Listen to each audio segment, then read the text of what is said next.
ঈদের জামাতে শামিল হওয়া মুসলিম উম্মার ঐক্যের প্রতীক আর ফিতরা বা দানের মাধ্যমে বৈষম্য কমে প্রতিষ্ঠা পায় অর্থনৈতিক সমতা। ঈদে ভালো খাবার মানে রোজার পরিসমাপ্তি এবং পুরস্কার। ধর্মগ্রন্থে রয়েছে এদিন সাধ্যমতো পরিচ্ছন্ন কাপড় পরে পরিপাটি থেকে সামাজিক উৎসবে সামিল থাকার কথা। ঈদের আনন্দে অংশ নিতে নিষেধাজ্ঞা নেই ভিন্ন ধর্মাবলম্বীদেরও, তবে অপচয় এবং অসংযম পরিহার করারও রয়েছে কড়া নির্দেশনা।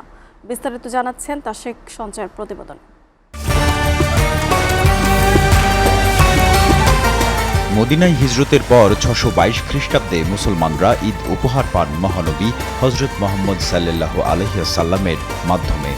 রমজানের আত্মশুদ্ধি, ত্যাগ ও আল্লাহর প্রতি কৃতজ্ঞতা স্বরূপ মদিনার মানুষকে দেয়া হয় ঈদুল ফিতর ও ঈদুল আজহার মতো দুটি নির্দিষ্ট আনন্দ উদযাপনের দিন। রাসূলুল্লাহ সাল্লাল্লাহু আলাইহি ওয়াসাল্লাম যখন মদিনা শরীফ গেলেন, এর আগ পর্যন্ত ঈদের কোনো রকম সূচনা ছিল না, আলোচনা ছিল না। নবীজি যখন মদিনা শরীফ গেলেন তখন দেখলেন যে ওরা দুইটা দিন আনন্দ উল্লাস করে, এবং সেই আনন্দ উল্লাসের মধ্যে এমন কিছু জিনিস তারা করে যেটা শুধুই খেলতামাশা। এর মধ্যে মানব কল্যাণের কোনো কিছু নাই, ঐক্য বা সাম্য বা ভ্রাতৃত্ব উন্নয়ন এসব সম্পর্কে বা ইসলামের কোনো কিছুই নাই। তো রাসূলুল্লাহ সাল্লাল্লাহু আলাইহি ওয়াসাল্লাম আল্লাহ পাকের পক্ষ থেকে ওহীপ্রাপ্ত হলেন এবং তিনি বললেন যে এই 2 দিনের পরিবর্তে তোমাদের জন্য আরও 2টা দিন আনন্দের ঘোষণা করা হয়েছে। রাসূলুল্লাহ সাল্লাল্লাহু আলাইহি ওয়াসাল্লাম বললেন, লিকুল্লি কওমিন ঈদা হাদা ঈদুনা, মানুষ ঈদ উপলক্ষে নামাজ পড়ে একত্রিতভাবে। তো এখানে কিন্তু একটা মেসেজ আছে, সেটা হলো কি যে এই নামাজটার মধ্য দিয়ে ধনী গরিব, রাজা বাদশা, ফকির মিসকিন সকলের মধ্যে একটা ঐক্য, যে সকল স্তরের লোকদেরকে ইসলামের কোনো বিষয় যখন আসবে সেখানে সকলকে এক প্ল্যাটফর্মে আসতে হবে এবং সেখানে সকল ভেদাভেদ ভুলে যেতে হবে। ঐক্য, অর্থনৈতিক সাম্য এবং আল্লাহর অনুগত্যের সাওম শেষে শুকরিয়া ও আনন্দ উদযাপনের রীতি ঈদ। সদকাতুল ফিতর দেওয়া হয়। সেই সদকাতুল ফিতরটা কি দেওয়া হয় যে রাসূলুল্লাহ সাল্লাল্লাহু আলাইহি ওয়াসাল্লাম যে এর মাধ্যমে ধনীদের থেকে অর্থ ফিতরার মাধ্যমে গরিবদেরকে দেওয়া হবে এবং সেই ধনী গরিব ঈদের আনন্দ ভাগাভাগি করে নেবে।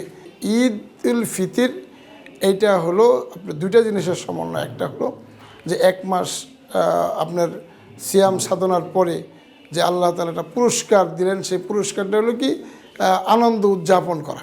যদি আমরা এই বর্তমান যে সিচুয়েশন, যে আনন্দ, এটাকে যদি আমরা মেন করি তাহলে তো আমাদের সেই ফিরে যাওয়া, আমাদেরকে সেখানে ফিরে যেতে হচ্ছে। যেই আনন্দটাকে প্রত্যাখ্যান করে রাসূলুল্লাহ সাল্লাল্লাহু আলাইহি ওয়াসাল্লাম এটা আল্লাহ পাকের পক্ষ থেকে একটা নতুন আমাদের জন্য একটা লাভজনক আনন্দ নিয়ে আসেন, যে বর্তমান ঈদ যেটাকে আমরা পালন করি।